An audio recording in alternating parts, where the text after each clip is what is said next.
Hello and welcome to Critical Twits 2.0. I'm Brian. I'm Aaron. And we're joined today for an interview with award-winning writer and tabletop RPG designer, Sarah Newton. Sarah has an incredible Sarah has an incredible CV, including writing the Eni and Griffey award-winning RPG Mindjammer, which we've got, and being the fiction editor at the British Science Fiction Association award-winning World Speculative Fiction blog. She has also worked on various products such as Burnshift, Acton Cthulhu, Leagues of Adventure, and Legends of Anglaire, which I've probably just mispronounced, but I've given it my best shot. But today she's here to talk with us about her latest release, the tabletop RPG, The Chronicles of Future Earth. Thank you for joining us. Congratulations on finding that CV, by the way. That was really, really old. It's all on the internet. I remember those days. I'd say we're most familiar with your work through Mindjammer. And I travelled back in time today and found episode 8 of our podcast when we were tiny little babies, which is over 8 years ago now, where we talked about buying Mindjammer from you directly, I believe, at Dragonmeet. Well, yeah, that's right. 8 years ago. When's that? Do my sums about 2015, 16? Yeah, around about then, yeah. So if you do want to go and hear us refer to you as being very lovely, episode 8, 47 and a half minutes in. Brilliant. I'll put that on repeat for a little while. Right. Yeah. Cool, yeah. So I suppose... Gosh, yeah, that's a while back, isn't it? Gosh, yeah. I suppose, yeah. So we're going to talk about the Chronicles of Future Earth. But I don't want to. I'm bored of my voice already. Could you just give us a brief overview and a rundown of what it is, and maybe a little bit of the history as well, because I think it has quite an interesting history. Well, this is the new book. This is the Player's Guide for the Chronicles of Future Earth, and I actually managed to dig this out. I'm sure I've got one that isn't covered in cellophane. This is the old book. Oh, okay. This is basically my first, more or less my first ever role-playing game publication from about 2008, 2009. Because the Chronicles of Future Earth goes way back. I started writing it in about 1999. So it actually is the last century Wow. when I started writing it. And it's been something that had been knocking around in my head for a very long time. And basically, I mean, the game is, if you know the artist Bruce Pennington, he did lots and lots of really cool cover art for the New English Library series in the 70s and early 80s. Things like Dune, Pastel City, the John Carter books, all that kind of stuff. They were really distinctive, yeah? Yeah. Lots of weird flying things and people in robes with strange helmets, spears on Martian-looking landscapes and things like that. And he's just such a fantastic artist, and I was really taken with him in my young years. And I always wanted to kind of write a setting that he could have illustrated, or rather that he had illustrated in all those book covers. And that kind of got me thinking about the Chronicles of Future Earth. So that's kind of how it was born. It was meant to be my homage to Bruce Pennington's vibe, basically. So what is it like? It's as it sounds like, it's set in the far, far future of our own planet Earth. It's a little bit like a dying Earth setting, but it's not actually dying as such. It's just very old. It's a far future version of our own species and civilization, maybe 100,000 years from now. And it's a world which it's gone through many ups and downs, many advances in 10,000s of years, and is now in a kind of ancient world feel. It's a little bit like Byzantium meets Imperial China, with a bit of Dune and a bit of Jesus of Nazareth chucked in as well. There are gods, there are ancient ruins, there are vast underpopulated cities, and humankind shares the Earth with genetically modified species derived from humans, and also genetically adapted alien species who've been there for also tens of thousands of years. So if you've ever played things like Jorun or Tecumel, you'll get a rough idea of that kind of vibe as well. except it's a bit more accessible. It's based on our own civilization, refracted obviously massively through tens of thousands of years of history. It's action-packed in that what's happening in the setting is that you have a series of civilizations around North Africa. The whole planet is in an ice age, which means that the habitable zones have moved towards the equator. So North Africa is pretty temperate. There are forests now where there's Saharas and that kind of thing. And for tens of thousands of years, the Springtide civilizations, led by the venerable autocracy, which is sort of the big central empire, have been trying to preserve humankind from collapse. There was an ancient war against something called the Great Hegemonist, which is like a cosmic force of domination that threatened to destroy the planet. And humankind only survived by turning towards some other cosmic entities, which are now worshipped as gods. And those cosmic entities, those gods, basically demanded that civilization become incredibly conservative and become ritualized to defend itself against the onslaughts of the hegemonist. It's been going on for thousands of years. People have been, history has been turning over and churning and kind of repeating itself so much that its individual lives feel like they have no longer any meaning. I'm calling it the post-historical age, in that, if you imagine, you're living in a house that's been rebuilt 1,000 times, and the little stone that you step on when you go out the door every morning is the remnants of a throne of some great emperor 20,000 years ago, and nobody even remembers the name of them anymore. You begin to feel a bit like, maybe you're not that important in the world, and that's the kind of vibe for the whole world. It's sunk into this kind of lethargy, except people have become a bit complacent, and the old enemies are still waiting to tear the world apart. So it's an ancient world feel, a little bit. If you imagine the Renaissance, but without too many resources. The Earth's so old that all the iron's gone, all the, you can't really have an industrial revolution anymore because there's nothing left to revolute from. There's no coal, there's no oil, there's nothing like that anymore. So society is pretty stagnant, but it needs to do something if it's not going to collapse to this second onslaught of the old ancient mystical bad guys. And that's kind of the setting. It's a world that needs to wake up from its slumber, but doesn't even know that it's asleep. And you are the good guys who are trying to work out what on earth to do. And like most player characters, you are chaotic. You are entrepreneurial. You are trying to do things a different way, which is exactly what the whole of civilization doesn't want you to do. Yeah, they want to just keep things like they've always been going on. So basically, you have to be kind of socially unacceptable in order to save the world, and that's the dilemma you're placed in. So it's a big setting. It's a sandboxy setting. It's quite gritty, but it's also got this sort of zero to hero side to it as well. The game can get very big in scope, but it can also get very, very local and intimate.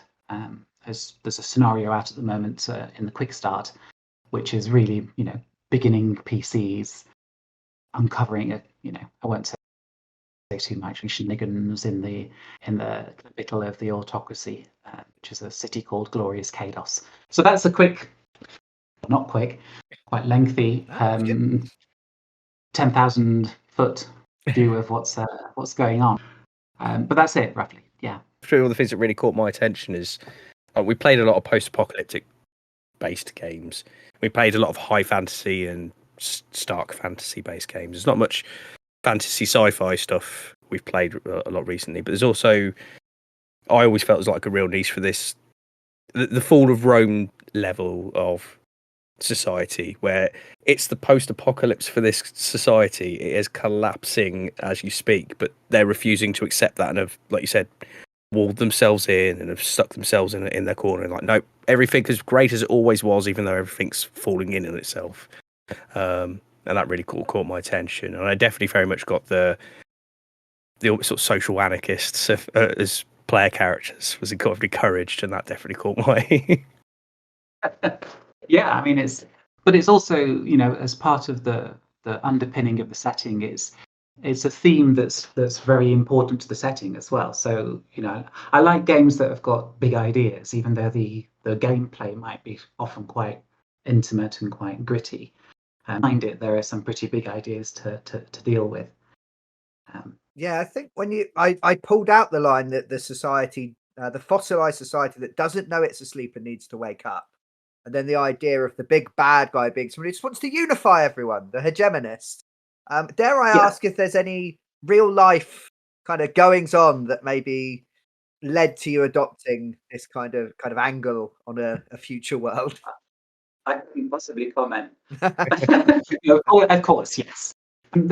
That's I think if you're writing any kind of fiction, including role-playing games, it's bound to be informed by what you see around you, you know. And the idea of a society that's asleep, complacent, afraid of change, but needs to make radical change to survive, isn't a million miles away from what many of us might be thinking at the moment, I suppose.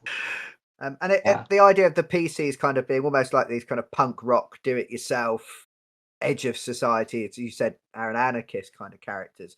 I just wanted to ask, because this was a Kickstarted project, wasn't it? Yes, it was. What was your? Because that's kind of, for me, that's like one of the ultimate kind of ways of doing it yourself, a kind of DIY, create something, cut out the middleman, keep it kind of true to your vision, kind of thing. I just wanted to ask about your experience on Kickstarter, really.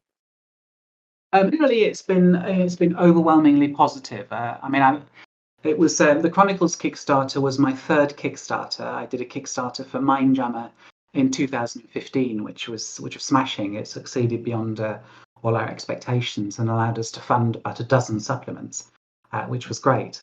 We had a Kickstarter for the English version of a French game called Cthanion, which happened in 2016-17, and again that allowed us to produce a gorgeous hardback book, an English version of a game that's been very dear to me for a good decade. The same was happening to the Chronicles, but I encountered some tragedy in my personal life in 2019, which unfortunately basically blasted me into the back of Beyond for a couple of years, and it took me a couple to come back from. And that really totaled the Kickstarter at the time, but the backers were absolutely amazing. You know, we had so much support and so much patience as I dragged myself back, and also Gary and Jason and Graham, who are now working with me at Typhon, were great as well. So apart from the fact that my own personal catastrophe screwed things up with the Kickstarter, no, my experiences with Kickstarter per se are very good. I've learned a lot from doing Kickstarters. You have to be very disciplined, and there are many pitfalls. Many people think of it as kind of like the path itches, but it's become, and I mean, even when it started, there was maybe a little bit more,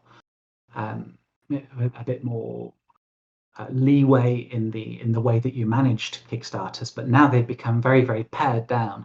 And you have to be very specific about what your goals are with the Kickstarter, because you can blow yourself up spectacularly if you don't get disciplined with managing them. It's really reassuring to hear that you've got some very supportive people around you. The Kickstarters have been lovely. I mean, I think you've built up enough very goodwill in the industry and the community and stuff that I think that's well deserved. But it's really reassuring to hear. It's been. I mean, literally, the company and the games couldn't exist without the backers. I mean, it's as simple as that. And it is quite humbling at times as well, because you suddenly realise that you've taken out on something, but there's a load of people who said go for it, and it really does spur you on. So it's really kind of gratifying this year to be finally delivering on these promises. And there's a lot of stuff we've got in the pipeline. I did keep writing during my wilderness years, so there's a lot of material to process and to assemble. But it's great that it's coming out at the moment. Yeah, I saw that because you've got the Chronicles of Future. Is it the player's guide at the moment? Yeah. I noticed you mentioned the starter set as well a moment ago, because I noticed on the Kickstarter there were some other products. What's available and what's planned in the future? Yeah, good question. I mean, basically, it was part of my own writing over the past 3 years during those wilderness years. The original plan was to produce Chronicles as a single book, a bit like Mindjammer, and that's more or less where I was when we did the Kickstarter in 2018. And then like I said, my head blew up in 2019 for a few years. I kept noodling away on things, and by the time I started to pull myself back together about 18 months ago, I realized that what I had in front of me could not fit into one book, basically. And because I'd committed to the backers that they were going to get a complete game, I really want to go around chopping stuff out and chucking it away and trying to cram it all into one book. So we've hived it off into 3 separate books. The Player's Guide, the one that's just come out, and it looks bigger than it is, if that makes sense. Because at the moment we're going with the drive-through print on demand, which is why the book is the paper weight, the paper gauge is quite heavy. It's about 400 pages long. It's full color, and it contains effectively all the rules you need to play. The magic system, it contains a quick overview of the world, lots of cultures and kindreds, the core rules of what we're now calling Cosmic Fate, which is a new version or an evolution of the Fate that was in Mindjammer. It's gone an extra step further in Chronicles, and I think we just gave it an extra name because this is meant to be cosmic fantasy role play, and that was my and this I've just been listening to far too many 1970s progressive rock albums and but cosmic fantasy, that's what we want. And it is. I mean, it's got all the hair metal you could possibly want. The album covers from the 70s and 80s are there. So that's the book that's out at the moment. It's be followed fairly rapidly by the Chroniclers book, the Game Masters book, and I'm due to hand that to Jason to go into layout at the end of June. So I'm just going through at the moment and filling in the gaps, doing an edit, and so on, and just making sure it's all I want it to be. Which, all being well, should mean a release somewhere in the autumn, probably September, October. Though it's always dodgy to make too many firm commitments at this stage. But all being well, it should take about that amount of time to go through the pipeline, and then it's going to be followed by the Guide to Future Earth, which is basically the world guide, but it's targeted at players as much as at GMs. So it's going to have full details on the 20 temples of the Gods of the Great Compact, lots of legions and guilds and sorcery schools and what have you. Because one of the things that Chronicles is very strong on, as part of the game trope, is the use of communities and relationships with communities. It's part of the way that characters advance, is that they expand their tentacles out into the communities around them and begin to use them as tools, if you like. So the Guide to Future Earth will contain lots of that. So that would then be the core book, and that should be out. The Guide to Future Earth, we're intending to get that out this year. So as soon as I've finished working on the Chroniclers book, I'll be working on the guide. And the guide, again, is substantially finished. It just needs tidying up, a bit of gap analysis, that kind of thing. Yeah. In the meantime, what we did is we've just literally yesterday re-released this, which is the quick start that we produced for the Kickstarter back in 2018. But over the past few years, my views of the rules system that it uses have changed a bit.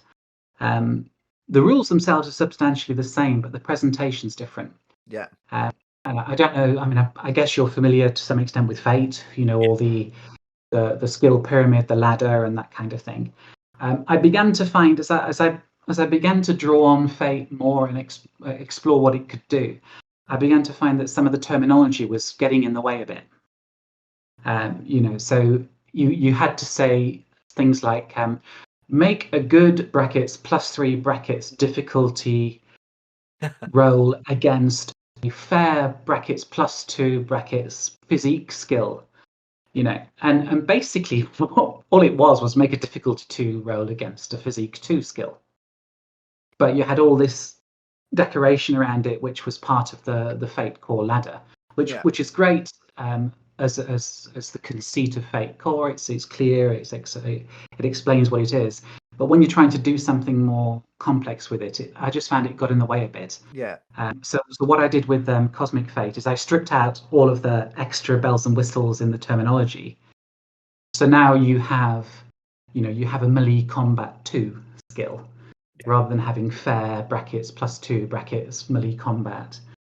You have a difficulty 3 skill roll, rather than making a roll against a good brackets +3 brackets difficulty, and so on.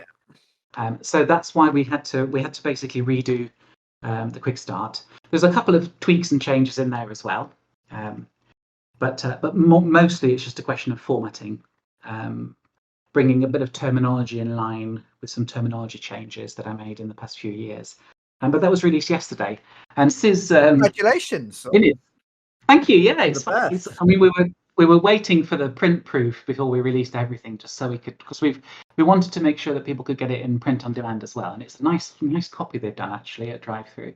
But also the core PDF for the quick start is free, which is always a nice price. I like things that are free. Yeah. So you can get this. It's got a good multi-session adventure in it, which is the actual Swallower of Souls adventure. And it's got the core rules. I mean, it's pretty stripped down. There's no character generation. There are 6 pre-gens in there. Yeah.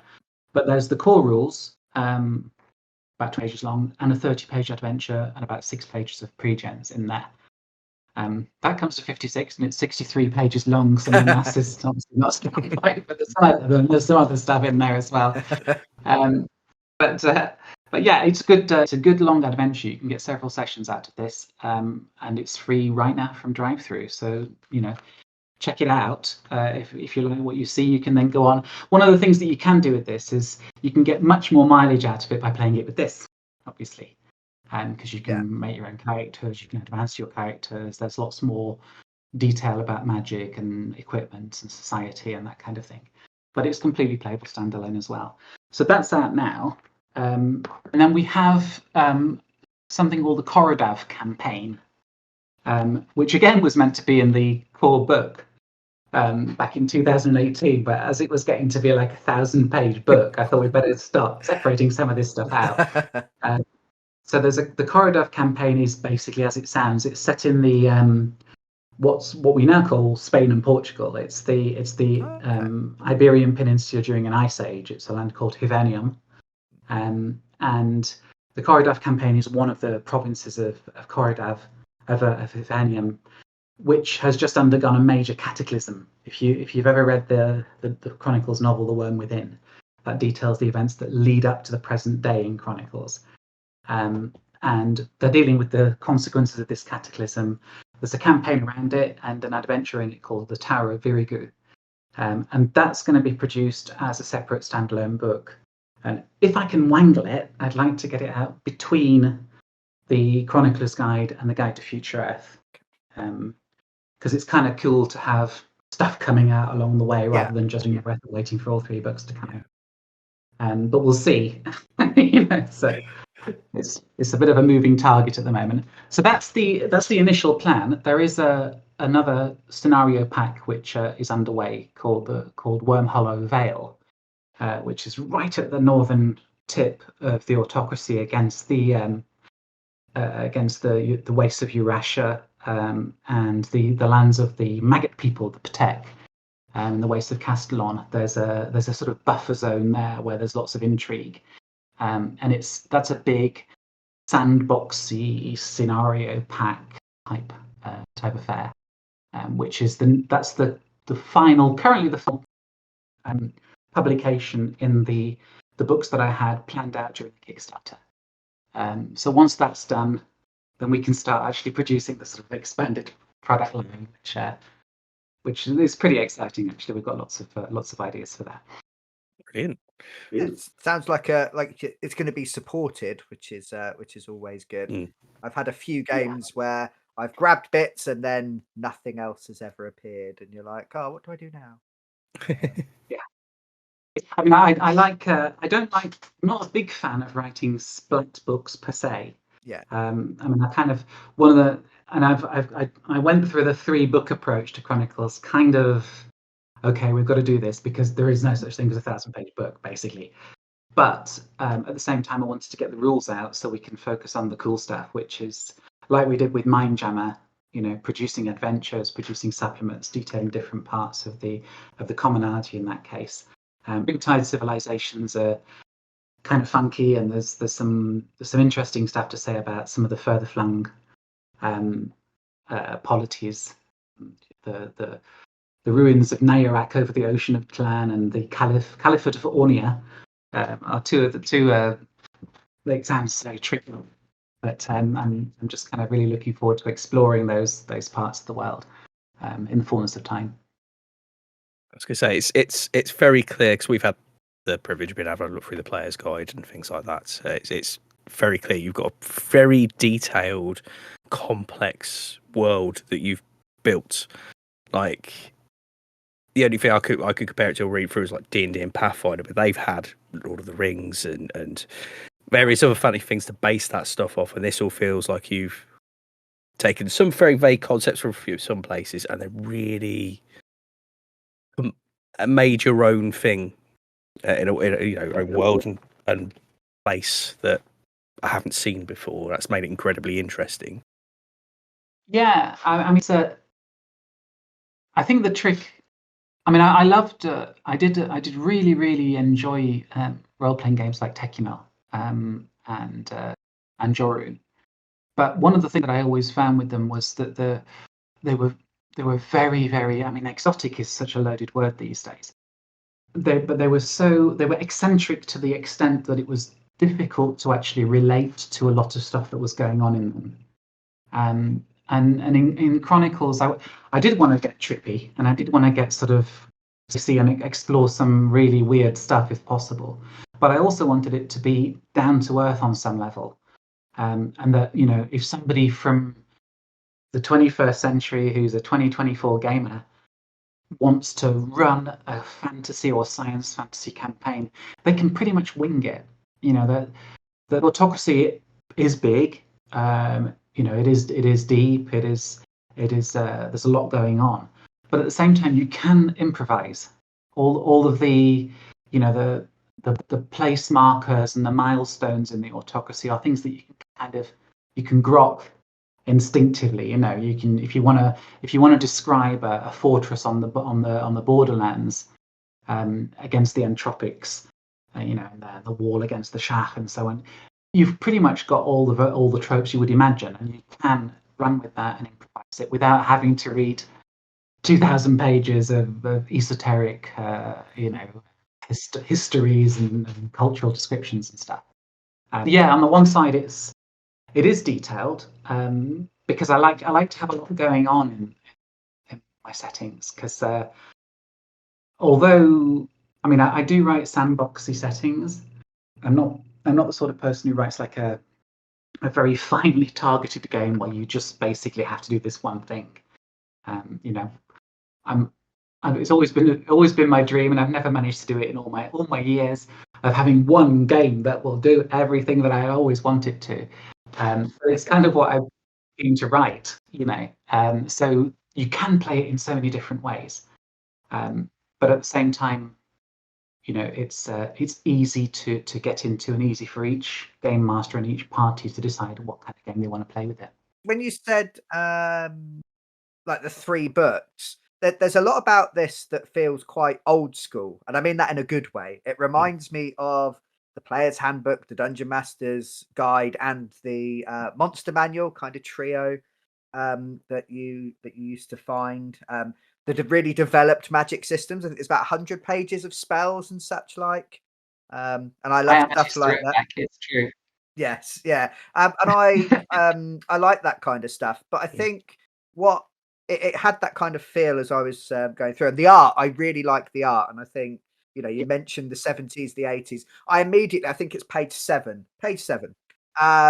You flip it open and there's an octopus creature. I think it's page 7. Yes. Almost wearing flares, isn't he? It's almost Yes, yeah.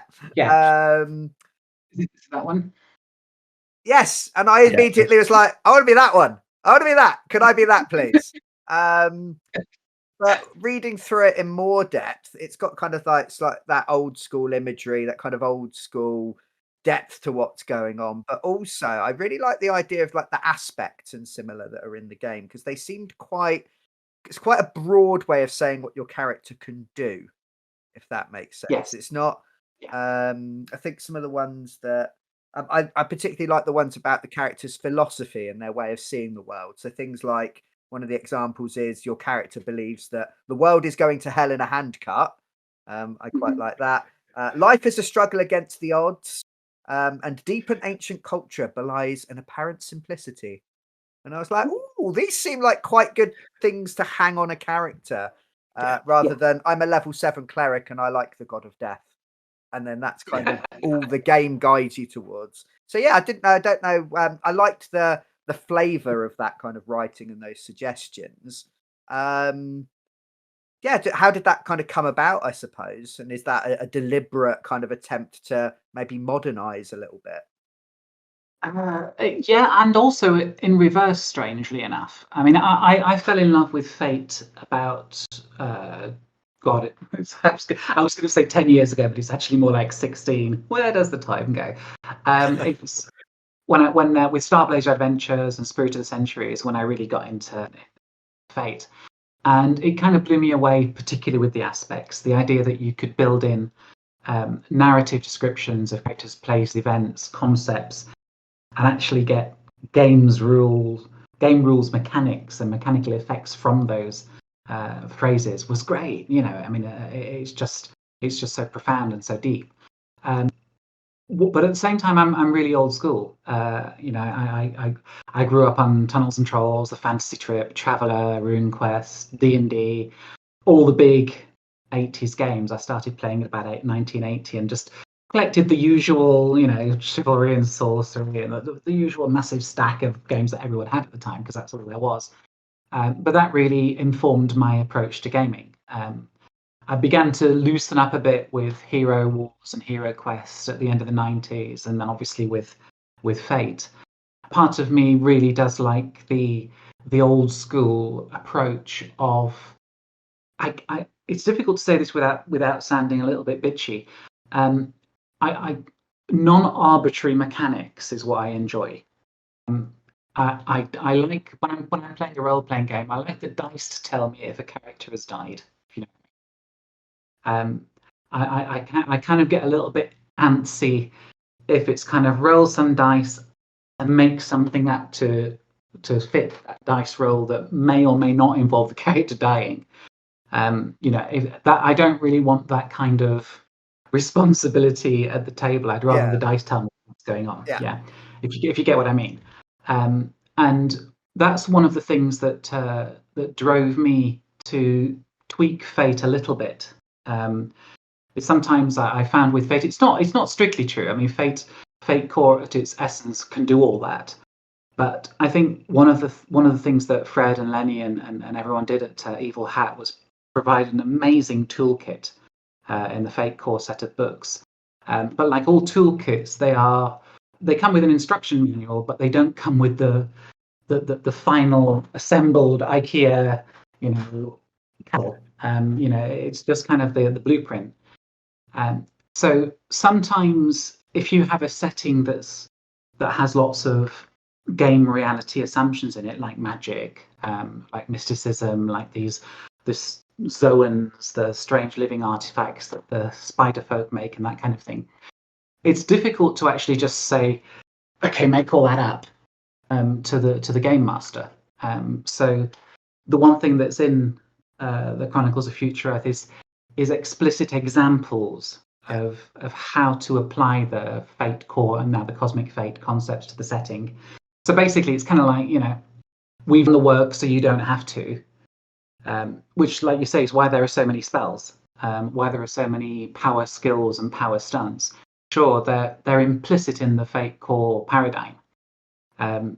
But personally, I kind of want someone to do that work for me. rather than having a luxurious description of the world but no rules support for it. Yeah. I want to have that stuff in there. So that is why there is all that stuff in the rules book, and also why the Cosmic Fate system is really, for me, it's why it became necessary. Because I don't know. Do you guys play Fate quite a bit? You're familiar with the rules and so on, I take it. I've not played Fate in a while. I went and refreshed myself on the core book, the little kind of A5-ish sized blue thing. It's very nice. But haven't played for several years now. Probably looking back maybe 2016, 2017. Yeah, I think so. And I think most of our experience was with Mindjammer, actually. Right. Okay. Well, I mean that was making some moves towards the direction that Chronicles has solidified, concretized. But one of the things that, for example, to give you an example of this arbitrary rules thing, there were a couple of assumptions based in the Fate core system that can be minimaxed really badly. And anybody, I mean, this isn't a secret, everyone knows this. And if you're a player who hasn't worked this out yet, go away now and just sit in the corner for 5 minutes with your fingers near it and ruin it. I'm sure everyone has worked this out. A lot of people, when I've played Fate, pure Fate core with them, have hoarded their Fate points during the entire scenario. I don't want to spend a Fate point, I want to keep them all.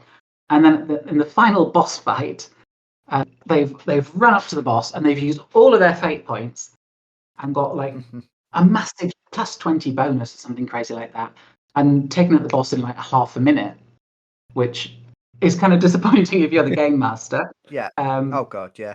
But it's kind of implied by the rules, that this is a valid way to play. And the problem is, once you start doing that, everyone does it all the time. Yeah. And it kind of breaks the system a little bit. Unless you're a disciplined player who knows that that's going to ruin the fun. Yeah. So we're not going to do that. We're going to screw ourselves over and make sure we have no Fate points by the time the boss fight comes. Yeah. But most people, you shouldn't have to do that with the system. So what's happened with Chronicles Fate, with Cosmic Fate, is that I've introduced something called the bonus cap, and it's old school. Basically, you can only get a bonus to your action equal to your applicable skill level +1.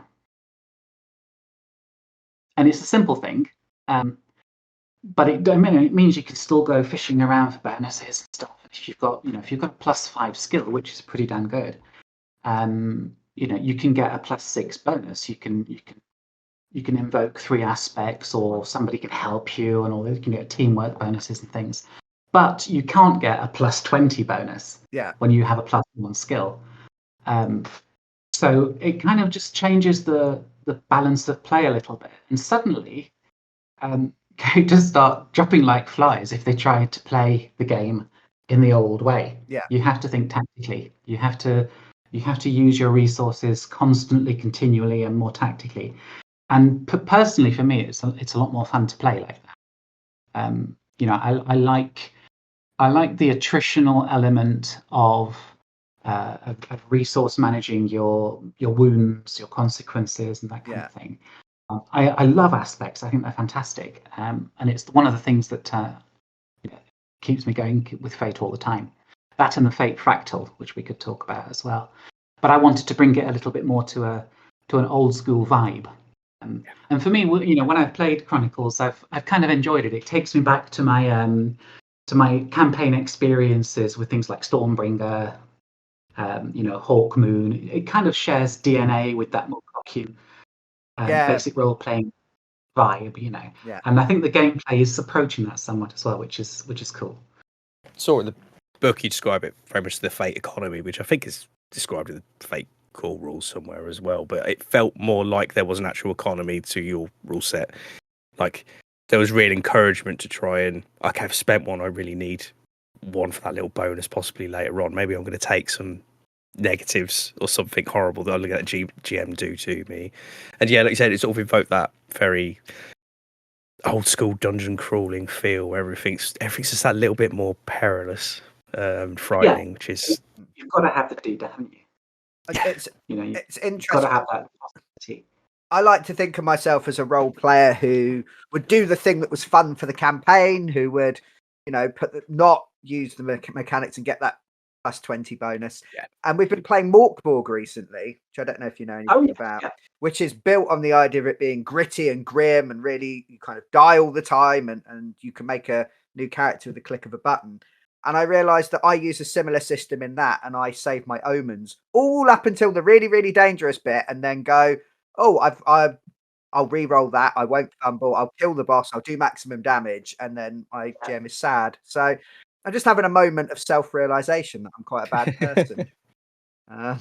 It is a bit of a pitfall or a trap, perhaps, of some of these systems that they can end up unconsciously and unintentionally sort of mandating a certain gameplay, and with the best of intentions. And I've been playing Fate for, like I say, 16 years now, and it's I thought with Chronicles I want to try and tweak that a little bit. Yeah, well, it definitely comes across. You describe it's very lethal when you introduce it, I think, in the beginning. I'm just curious, when you've played it, how lethal have you found some of your games? Like you do describe, don't be horrible to your player characters, type of, like, don't just unfairly be mean to them, but a bit of peril. I mean, I think there is still some possibility for mitigating. I mean, the concession rule's still there. So you can telescope it however you like. The now is the time to run away, guys. Run away, concede, all that kind of thing. But if you don't, you don't have that. The spectacular 10-minute dying sequences where everyone rushes around and tries to heal you. You can die quite quickly, especially if you find yourself outnumbered. Because one of the things that I love the Fate fractal. I love the idea of grouping NPCs together.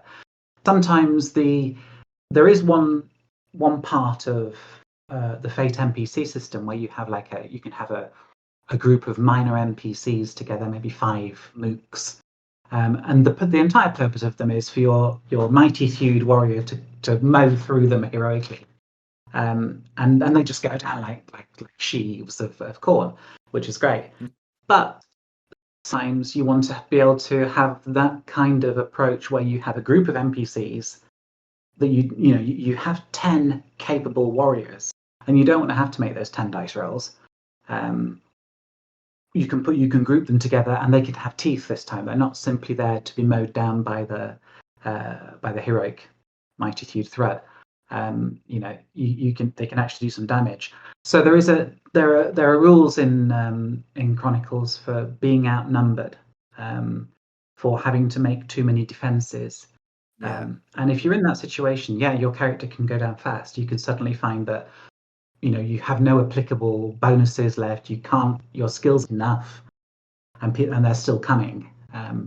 So it becomes a bit more tactical. So there are some extremely lethal moments, especially now that you can have bad demons and things, because that's one of the juicy things that.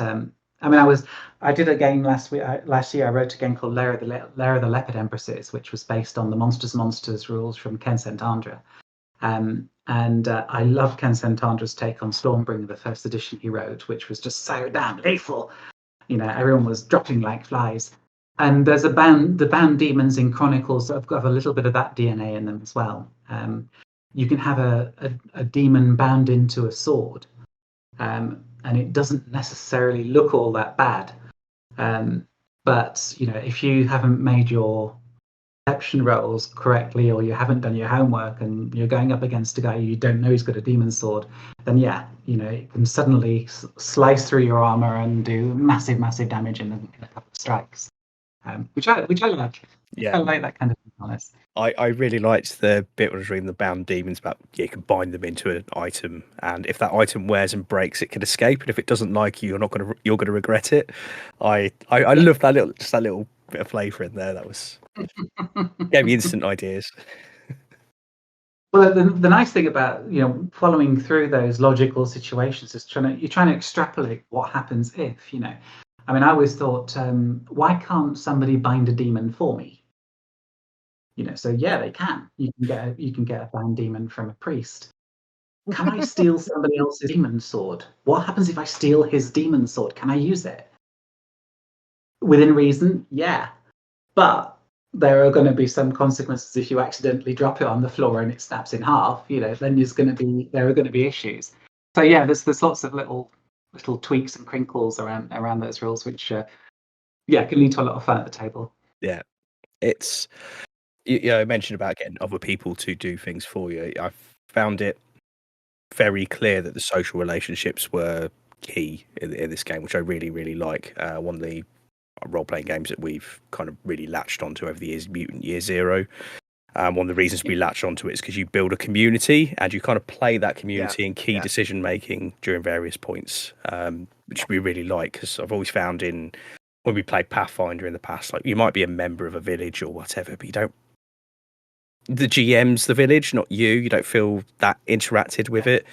And when I first started reading through the player's guide, I was like, "Oh, this is really in depth and complex." And then I got halfway through, and I was like, "Oh, I'm actually thinking about how my characters interrelationships with my family, with who the family knows, what my job, how somebody's going to react to me when I say what my job is, and all the other bits and pieces, and really making me feel like I was integrated and making me feel like my character's integration more, which I know we really like as a concept, which I really enjoyed. And getting other people to do things for you. It's like, oh, finally, somebody's gamified it. Yeah, I mean, it's to be honest, for me, it's always felt like something that was either missing or a bit of a pain in the neck in games, and it shouldn't be, because it's part of all great fiction, it's part of all great stories. Sidekicks, dependents, communities, it's the Magnificent Seven, it's the Seven Samurais, all this kind of stuff. It's part of our DNA. So it needs to be gameable, but it needs to be fun and easy. And that is the trick. I've also found, I mean, I've only recently really begun to articulate how I thought about it, and it's all part of the advancement system. And I've recently started to graph this. I made a graph. Most characters in role-playing games, they advance upwards. They start off as a 0 and they get to level 1, 2, 3, 4. They get more skills, they get more awesome, they get more powers, more equipment, and so on, or hit points, whatever, more power points. But it's basically just a column going upwards. It's a vertical advancement. And there aren't that many role-playing games that I know of, and there's a lot out there these days that actually allow for a kind of horizontal advance. Yeah, and I find in my own life, in my own real life, I've learned a lot of skills in life, but I've forgotten a lot as well. So my advancement hasn't been uniformly vertical.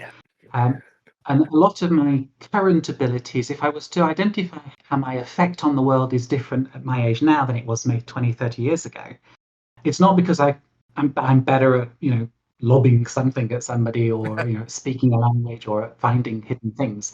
It's because I know more people. And I can plug into different networks, and I can get people to help, and we have support networks who can accomplish things. So, I mean, to me, that's really part and parcel of what a role-playing games advancement system should have. And that's really what I've tried to do in Chronicles. Because, your characters, you start off with, there are first of all rules for communities. So you can actually have a community sheet. It's not in the player's book. The community rules are actually in the Chronicler's Guide, and they're actually also deployed in the player's guide in a slightly different way. But with the Chronicler's Guide, you actually have a community sheet where you can, if you want to, you can sit around the table and you can all play communities or sub-communities. You could actually just play a village or an army or a temple or something. You could have a game at that level if you wanted to. So the community sheet has skills which are deployable at certain scales. It'll be a superhuman scale, it'll be a local or regional or whatever scale, and so on. I did this a bit in Mindjammer. It's more refined in Chronicle. But the flip side of that is individual characters can have relationships with these communities, and by doing so, they can have certain of the skills of those communities on their own character sheets. Which you say, Aaron, you can actually get people to do things for you. You can get temples and communities and villages to do things for you by having their skills on your character sheet. And because the way Fate is structured, as your character advances and you get higher skills and get more stamps, there is a point where it begins to squeak slightly, where you've actually got maybe your peak skill is, let's say, 6 or 7. You started off with 10 refresh. You've now got 10 stamps. So you've had to buy a few points of refresh, so you've at least got some fate points. And even though you're earning advancement points by playing, you can't really spend them on your character sheet now because you've maxed out. It's going to take 20 points to do anything. So you're now just shuffling things around on your character sheet rather than improving. So the relationships rules allow you to use those advancement points to expand outwards. And the rules by which, the skills of communities and other characters to your character sheet are not quite as rigid as the rules for defining your own character. So you might have a sword mentor, a sword teacher, swordsmanship teacher who has a natural skill of, say, melee combat 7 or something like that. But you've bought his melee combat skill at level 2 on your character sheet, which means you can get him to help you to a certain extent. But he's not going to come and go hell for leather to help you. He's going to do a certain amount of things for you, probably give you a teamwork bonus, that kind of thing. But if you develop your relationship with him more, he will do more for you, and so on. So it's a really important part of the Chronicles system, and it's something that I'm actually looking forward to exploring how to implement that in larger scenarios as well. Because it kind of makes sense now that you would go to a distant tower on the edge of the wilderness where there's a wizard who can give you some advice, because he will actually give you something to put on your character sheet and you can take back with you. It's kind of getting an extra skill, and there's also some interesting stuff which in the Chronicler's Guide there is some epic gaming rules which are kind of when you start to get really larger than life, when you start to interact with the temples and the gods. The idea of incarnating avatars of gods and things is a big thing, as you might have seen from the player's guide, and that all relies on the relationships.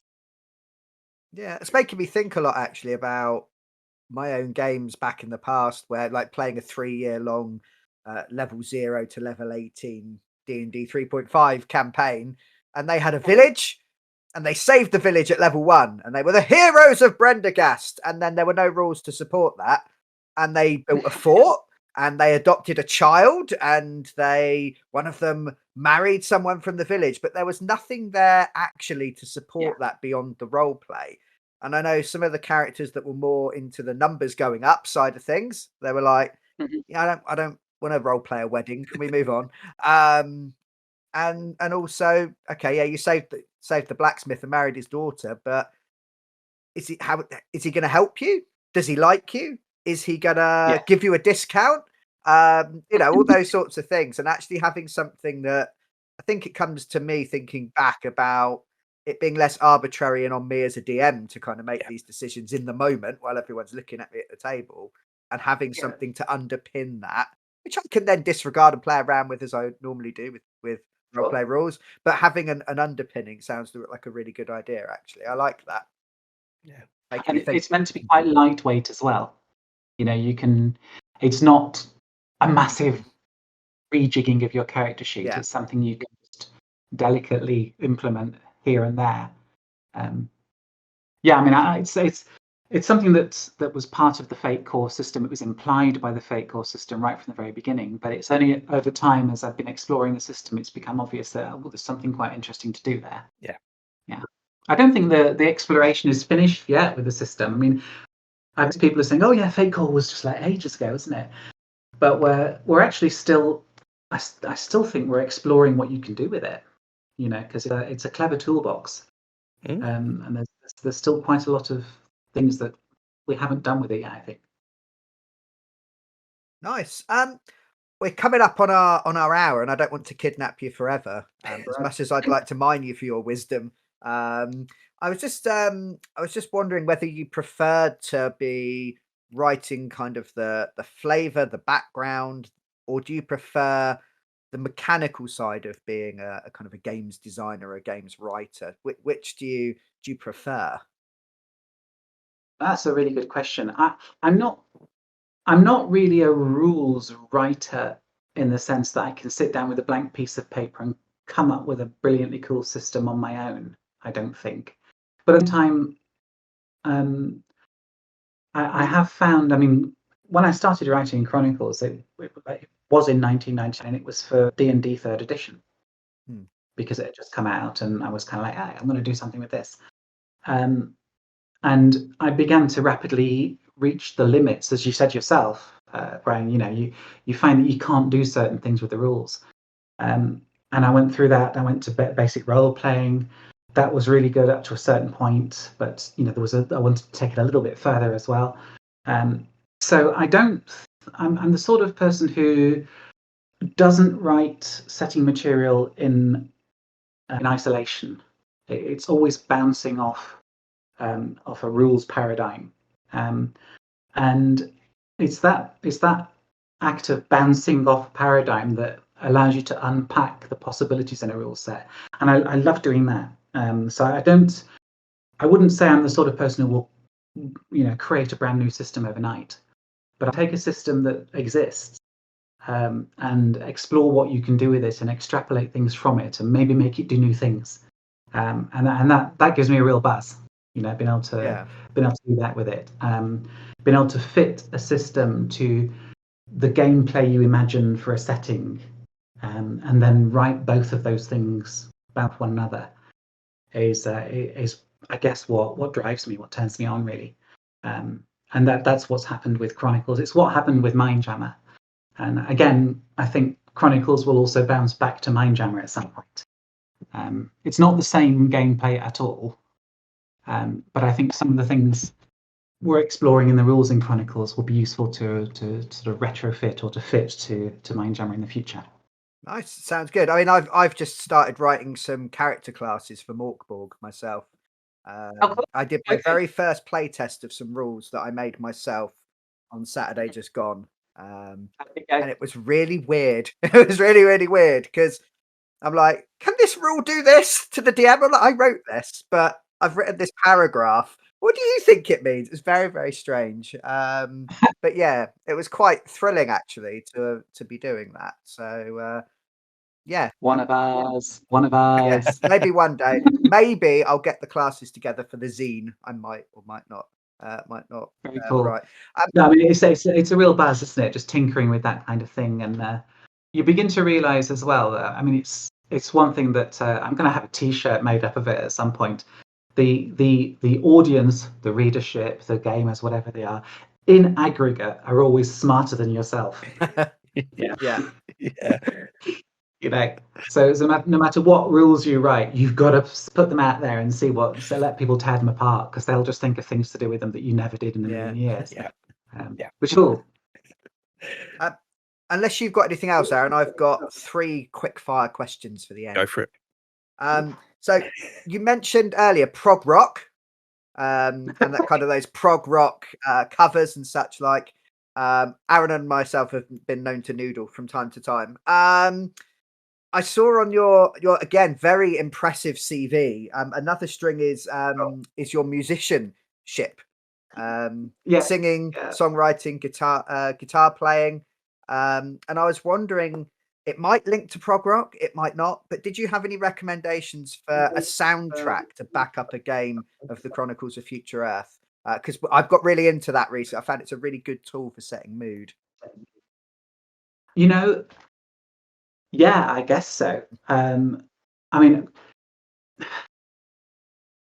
got to say things like the Dune soundtrack from Peter Lynch, from David Lynch's 1984, the Toto soundtrack to that. As much gong as you can stomach, that kind of thing. Tangerine Dream, obviously Floyd, that kind of stuff. I have a soft spot for some of Rush's more melodramatic pieces, like Baitor and the Snow Dog and Xanadu and things like that, especially the sort of 25-minute intro to Xanadu, or however long it happens to be. But I've not really thought about a soundtrack to Chronicles itself. I used to have a soundtrack when I was writing Mindjammer, and bizarrely it was, do you remember Extreme Ways by Moby? Oh, yes. It's not someone I've thought about for a long time. Born Supremacy, whatever it is, the Born Ultimate, the Born Identity, isn't it, the first one? That, for some reason, just had me, that was my Mindjammer track. And whenever I was, editing or particularly printing it out, binding it, rewriting and so on, I had that going because it was like, yeah, this is what it's about. With Chronicles, I've not really had the same. I'd be really interested to think what people recommend themselves. I mean, internet people out there, send us your recommendations for your own Chronicles of Future or soundtrack. Because there's only so much gong you can take, isn't there? I'll have to have a good think about it.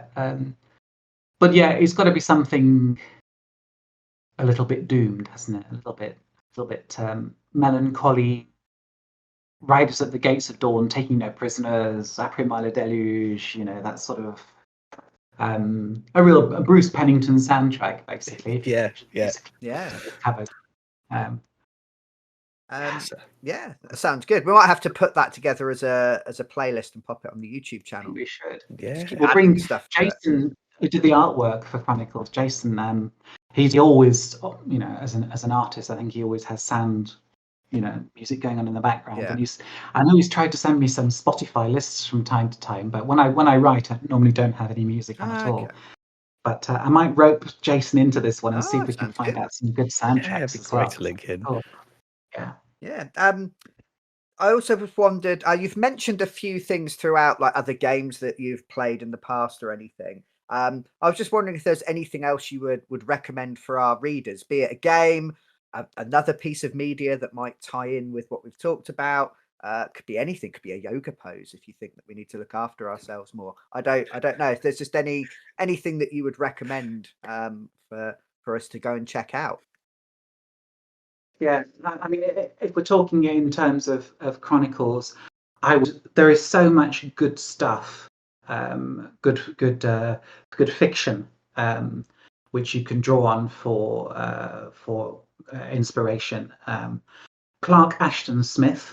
Oh yeah, his Zothique stories are awesome. They have a great vibe.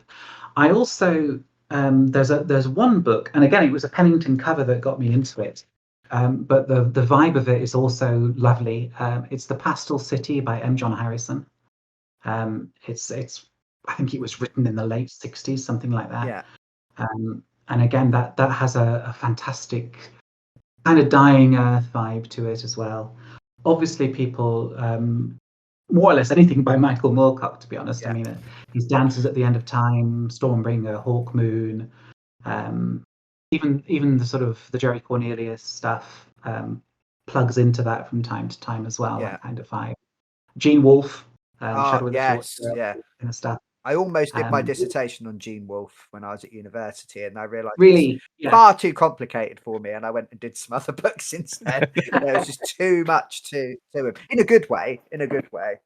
Yeah, I mean, he is Mr. Reference, isn't he? I mean, once you start actually working, where's that name come from? And you suddenly, my God, there's like 20 books to actually understand that character's name.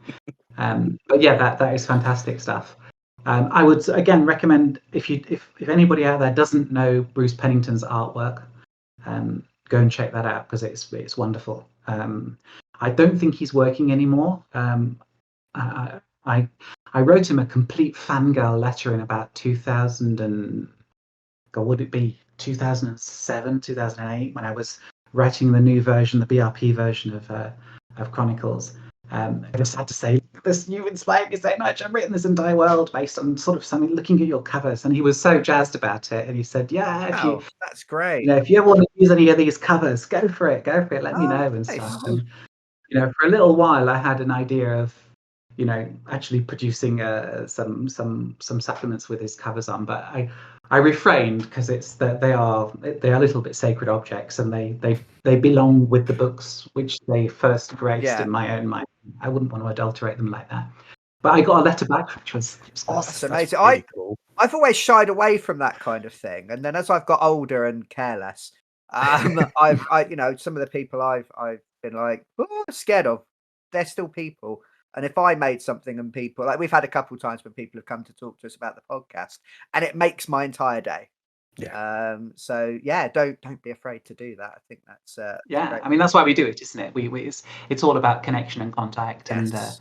and we're all geeks, we're all gamers, we all love this stuff. And brilliant.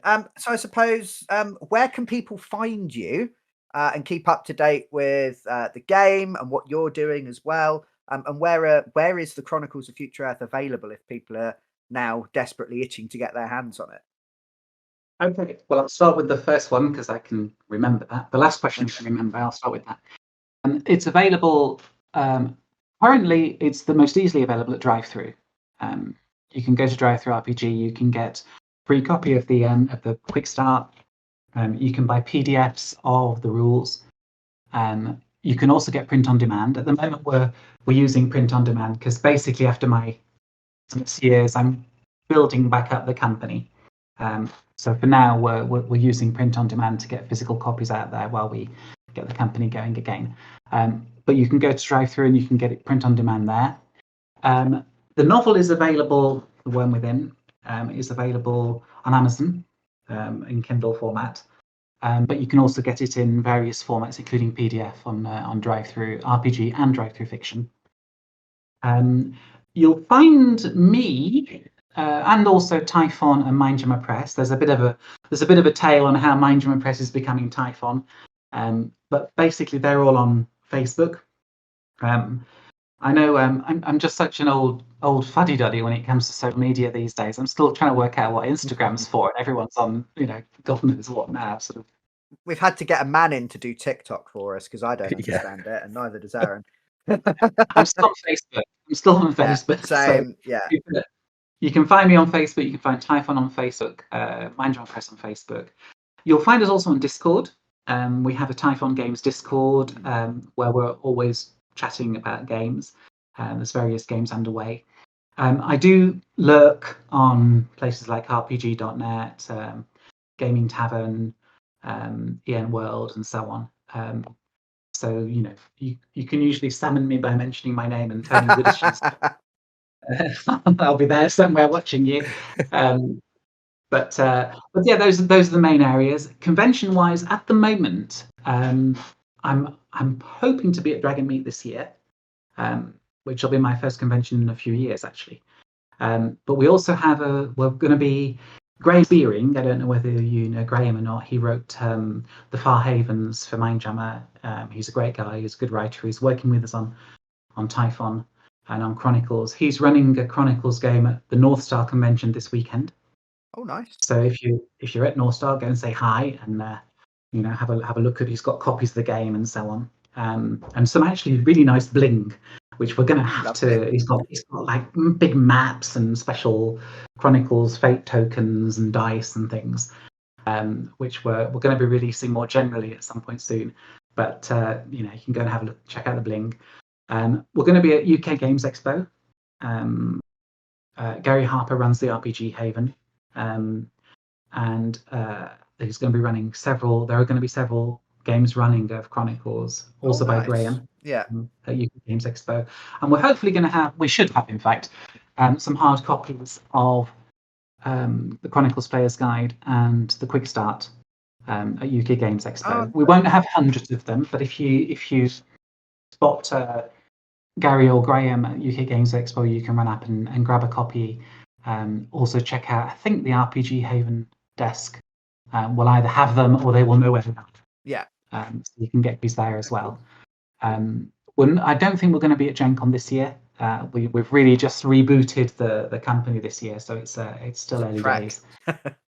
It's a trek. I mean, I was there last in 2018, which was great, and it's always great for networking and seeing friends and so on. But hopefully that'll be in 2025 or something like that. Brilliant. What was the other question? There was another one. I'm sure it was a third. I nested too many questions together, You did. which is a problem of mine. It's why I don't teach children anymore. They get confused. So the middle one. It's easier to confuse adults. You get away with it more. No, thank you very much. Really, really, really nice to see you. Really great chat. Really enjoyed it. And we will come and say hello at the Games Expo, because we'll be going. And we will have a camera, and we'll be doing the stuff we haven't done since 2018. Fantastic. The last time we recorded at the Games Expo, so we'll come and say hello. It'll be great to see you guys, and congratulations on all you're doing with Critical Twits and stuff. It's fantastic, and thank you. Thanks for having me. It's been an absolute pleasure. Anytime. When you release the other books, you're more than welcome to come back and tell us all about those as well. And your ears again. Brilliant. Thank you very much. Thank you.